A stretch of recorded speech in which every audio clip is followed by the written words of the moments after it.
ஆறாம் வகுப்பு சமூக அறிவியல் புவியியல் பகுதியிலிருந்து பாடம் 2 நிலப்பரப்பும் பெருங்கடல்களும். இப்பாடம் புவியில் காணப்படும் நிலப்பரப்பினை பற்றியும் பெருங்கடல்களை பற்றியும் விளக்குகின்றது.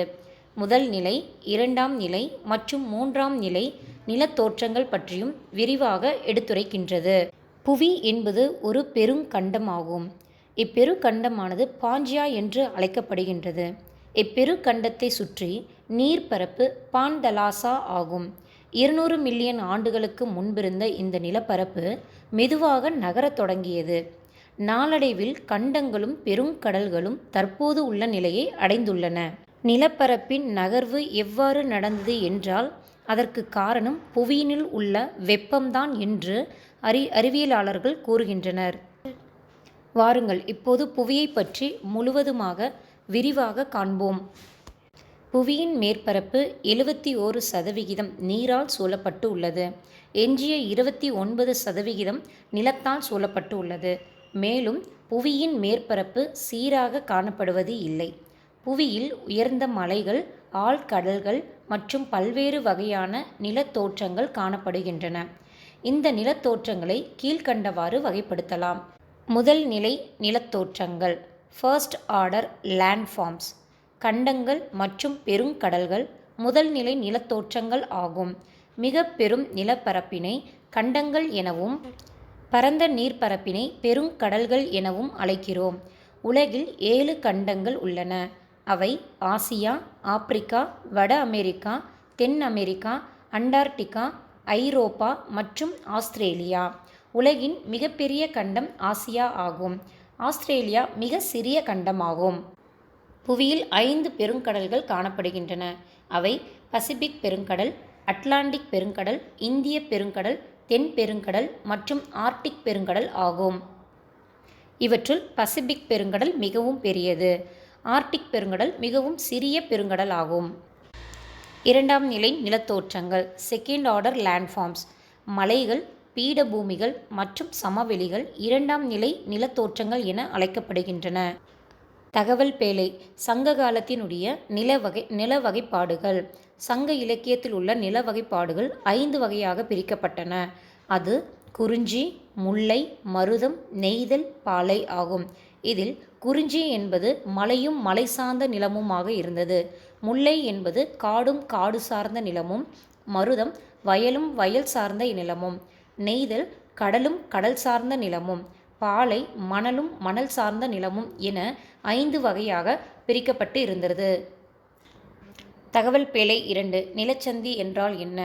2 பெரிய நிலப்பரப்புகளை இணைக்கக்கூடியதும் அல்லது 2 பெரிய நீர்ப்பரப்புகளை பிரிக்கக்கூடியதுமான மிக குறுகிய நிலப்பகுதி நிலச்சந்தி என்று அழைக்கப்படுகிறது. இப்பொழுது இரண்டாம் நிலை நிலத்தோற்றங்களான மலை, பீடபூமி, சமவெளி ஆகியவற்றை பற்றி பார்ப்போம்.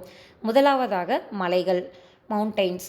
சுற்றுப்புற நிலப்பகுதியை விட 600 மீட்டருக்கு மேல் உயர்ந்து காணப்படும் நிலத்தோற்றம் மலைகள் ஆகும். இவை வன் சரிவை கொண்டிருக்கும். இவை தனித்தோ அல்லது தொடர்களாகவோ காணப்படுகின்றன. தொடர்ச்சியாக நீண்டு காணப்படும் மலைகள் மலைத்தொடர்கள் என்று அழைக்கப்படுகிறது. பொதுவாக மலைத்தொடர்கள் பல 100 கிலோமீட்டர் முதல் பல்லாயிரம் கிலோமீட்டர் வரை பரவி காணப்படுகின்றன. உதாரணமாக ஆசியாவில் உள்ள இமய மலைத்தொடர், வட அமெரிக்காவில் உள்ள ராக்கி மலைத்தொடர் மற்றும் தென் அமெரிக்காவில் உள்ள ஆண்டீஸ் மலைத்தொடர் ஆகியவற்றை கூறலாம்.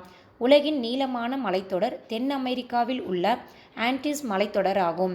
இது சுமார் 7000 கிலோமீட்டர் நீளத்திற்கு வடக்கு தெற்காக பரவியுள்ளது.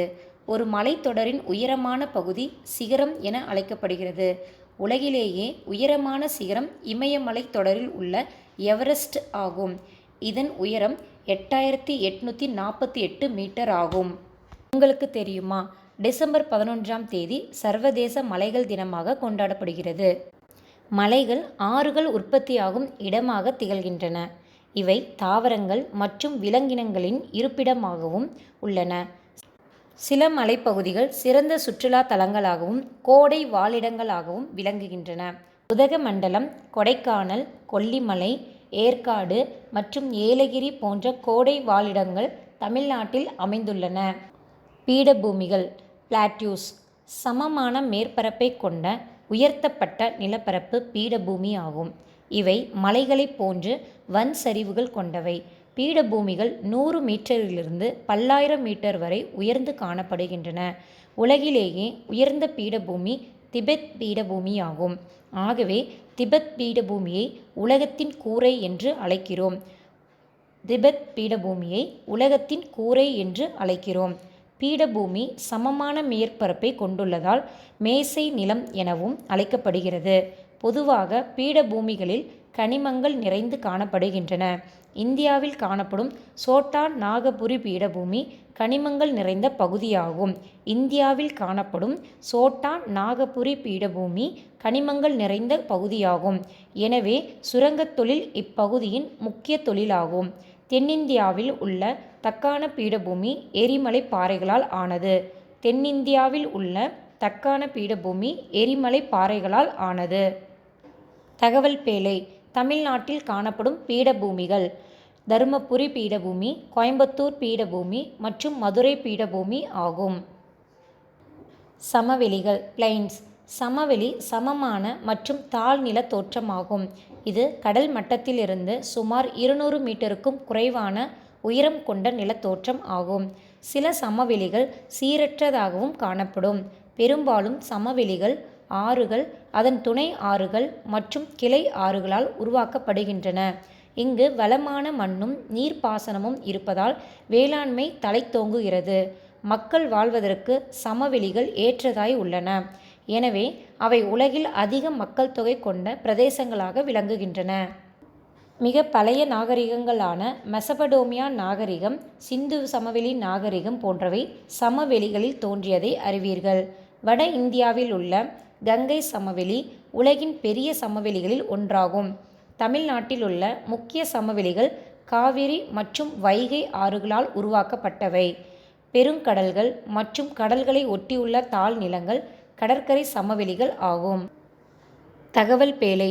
ஆற்று சமவெளிகள் பண்டைய நாகரிகங்களின் தொட்டிலாக விளங்கின.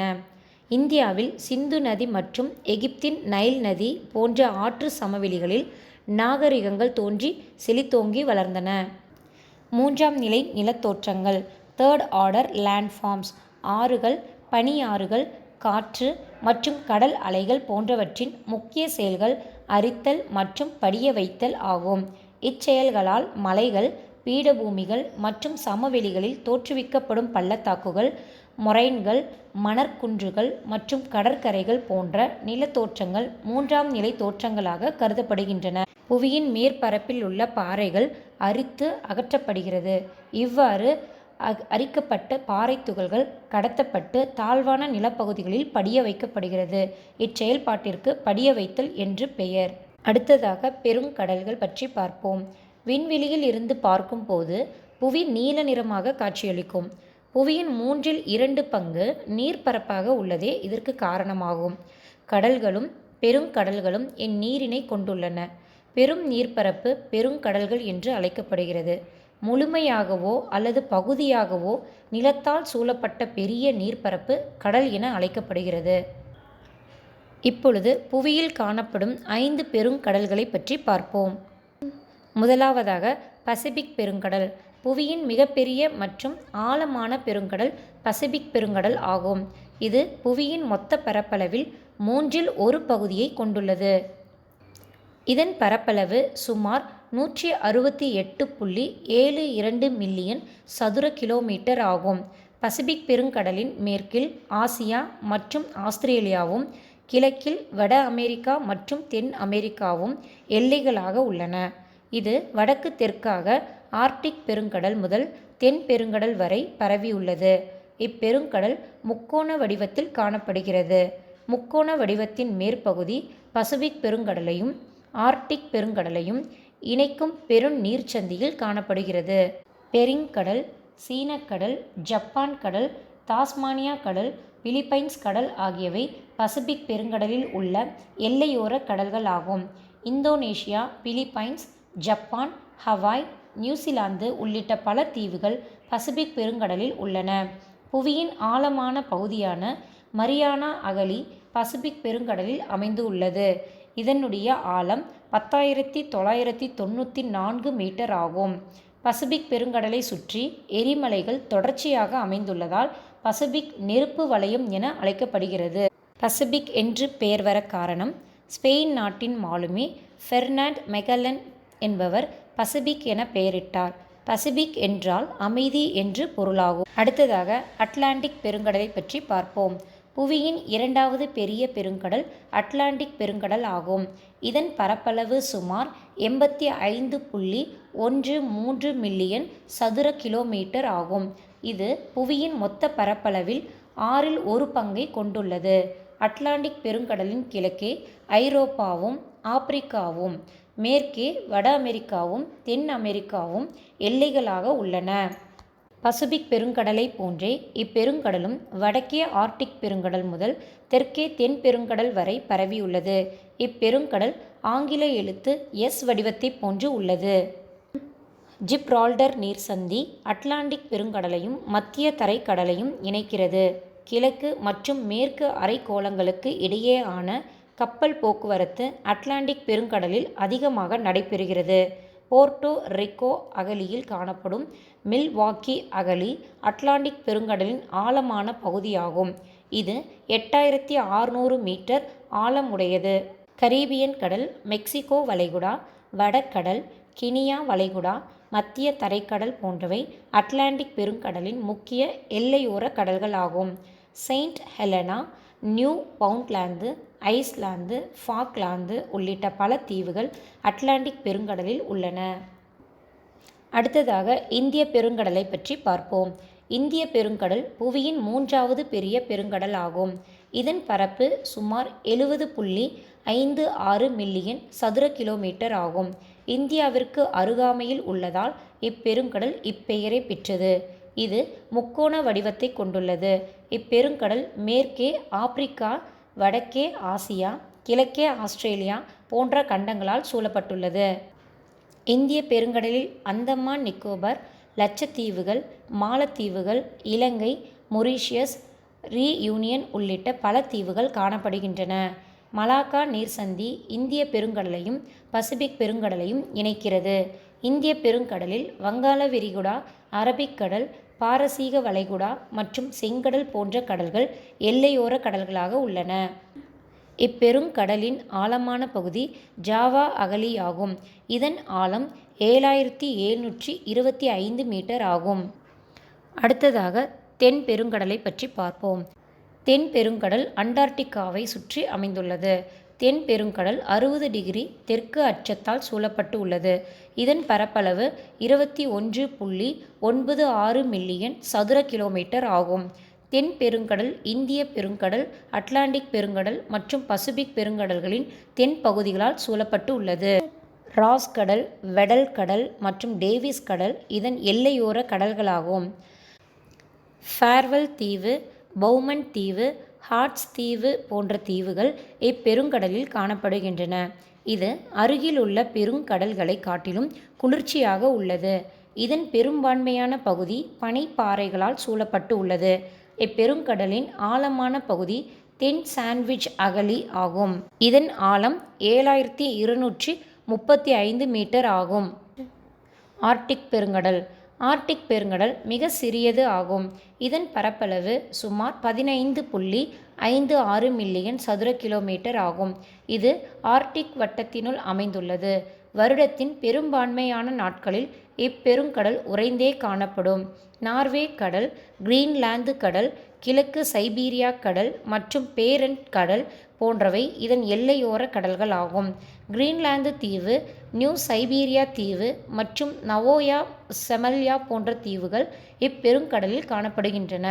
வடதுருவம் ஆர்க்டிக் பெருங்கடலின் மையத்தில் அமைந்துள்ளது. இப்பெருங்கடலின் ஆழமான பகுதி யுரேசியன் தாழ்நிலம் ஆகும். இதன் ஆழம் சுமார் 5449 மீட்டர் ஆகும். முக்கிய குறிப்பு: பசிபிக் பெருங்கடலின் பரப்பு 47%, அட்லாண்டிக் பெருங்கடலின் பரப்பு 23%, இந்திய பெருங்கடலின் பரப்பு 20%, தென் பெருங்கடலின் பரப்பு 6%, ஆர்க்டிக் பெருங்கடலின் பரப்பு 4% ஆகும். பாடம் முடிந்தது. பாடத்தின் மீள்பார்வை: புவியின் மேற்பரப்பு 71% நீராலும் 29% நிலத்தாலும் சூழப்பட்டு உள்ளது. பூமியின் மேற்பரப்பில் காணப்படும் நிலத்தோற்றங்களை முதல் நிலை, இரண்டாம் நிலை மற்றும் மூன்றாம் நிலை நிலத்தோற்றங்களாக வகைப்படுத்தலாம். கண்டங்களும் பெருங்கடல்களும் முதல் நிலை நிலத்தோற்றங்கள் என அழைக்கப்படுகின்றன. புவியில் 7 கண்டங்களும் 5 பெருங்கடல்களும் காணப்படுகின்றன. மலைகள், பீடபூமிகள், சமவெளிகள் இரண்டாம் நிலை நிலத்தோற்றங்கள் ஆகும்.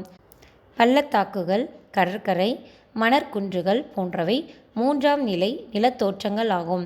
பெருங்கடல்கள் எல்லையோர கடல்களையும் தீவுகளையும் கொண்டுள்ளது. கலைச்சொற்கள்: தீவு, நீரால் சூழப்பட்ட நிலப்பகுதி தீவு என அழைக்கப்படுகிறது. விரிகுடா என்பது அகன்ற நில வளைவை கொண்ட கடல் பகுதியாகும். நீர்சந்தி எனப்படுவது 2 நீர்ப்பகுதிகளை இணைக்கும் குறுகிய நீர்ப்பகுதியாகும்.